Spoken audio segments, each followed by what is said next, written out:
आगे फिर भगवान कहते हैं, ये चैव सात्विका भावाः राजसास्तमसाश्च ये मत्त एवेति तन्विद्धि न त्वहं तेषु मे मयि। ये च एव सात्विका भावाः राजसाः तामसाः च ये मत्तः एव इति तान् विद्धि न तु अहं तेषु ते मयि।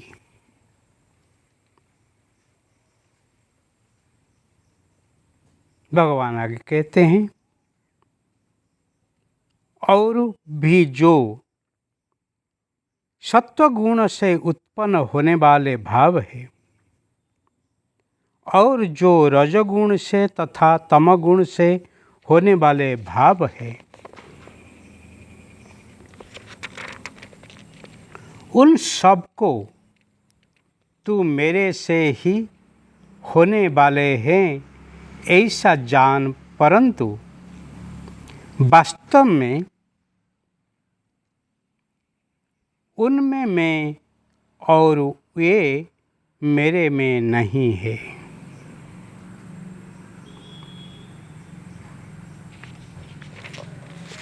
भगवान यहाँ कहते हैं, सत्व और रज और तम त्रिगुणात्मक में माया है।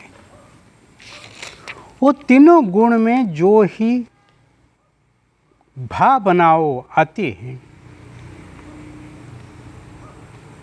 उन सब को मेरे से ही होने वाले ऐसा जान। अपने अपने कर्मों के अनुसार लोग को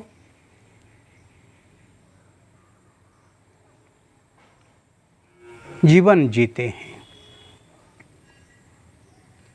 और वो पूर्व कर्मों का फल के स्वरूप इसी जन्म में उनको ही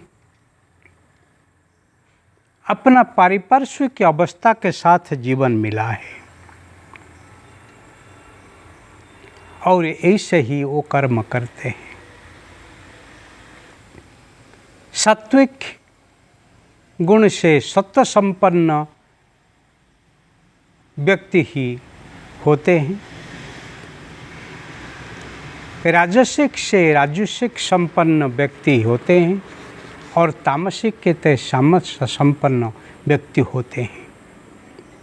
सब भले ही मनुष्य हैं, परंतु अपने अपने मति के अनुसार, विचारों के अनुसार वो ही जीवन जीते हैं। वो सबको मेरे ही होने वाले कर्म सब ही जानना है, परंतु वास्तव में उनमें मैं और मेरे में वो नहीं है।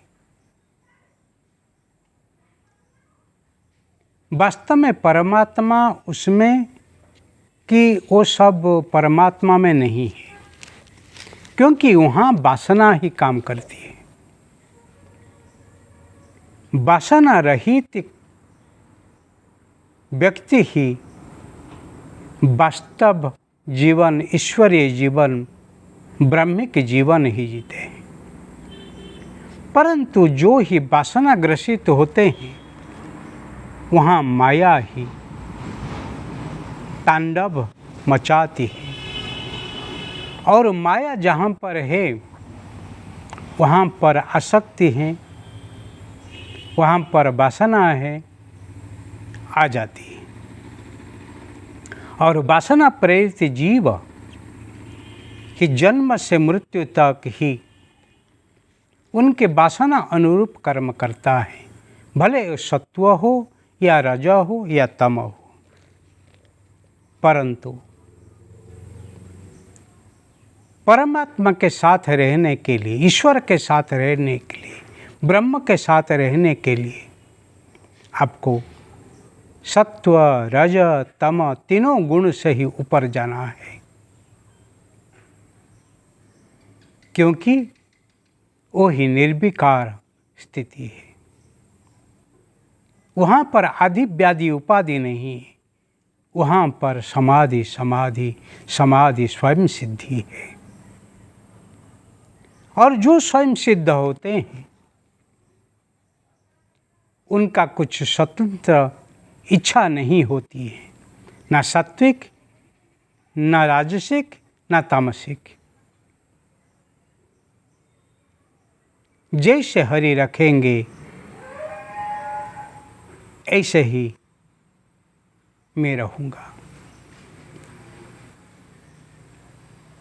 ऐसे भावना जब ही मन में दृढ़ होती है तब ही परमात्मा में एक रूप हो जाते हैं। वो स्थिति में भक्त भक्ति और भगवंत एक रूप हो जाते हैं। जैसे एक नदी और उनकी गति और जो समुद्र जब एक साथ मिल जाते हैं, ना समुद्र समुद्र होके रहता है, ना नदी नदी है, ना गति गति है, वो स्रोत सब लीन हो जाते हैं, फिर एक रूप हो जाते हैं। वो ही महामिलन, वो ही एक अखंड जलराशि है। ऐसे ही जब तक नदी में गति है तब तक समुद्र में मिलन नहीं हो पाती है।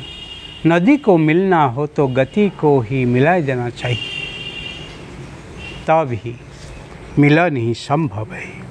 परमात्मा में लीन होना हो तो अपने अंदर जो भावना है, सात्विक राजसिक तामसिक, उसको लीन कर दो और फिर भगवान के साथ एक रूप हो जाओ। वो ही परम भक्ति है। इसीलिए हे अर्जुन, तेरे में जो सात्विक राजसिक तामसिक जो गुण तेरे हैं, तेरे पूर्वजों को याद करते हुए ही, मेरे शास्त्र के अनुसार उपदेश को सुनते ही तू लीन हो जा, तेरे कर्म में समर्पित हो जा। वही ही तेरे लिए अच्छे जीवन है।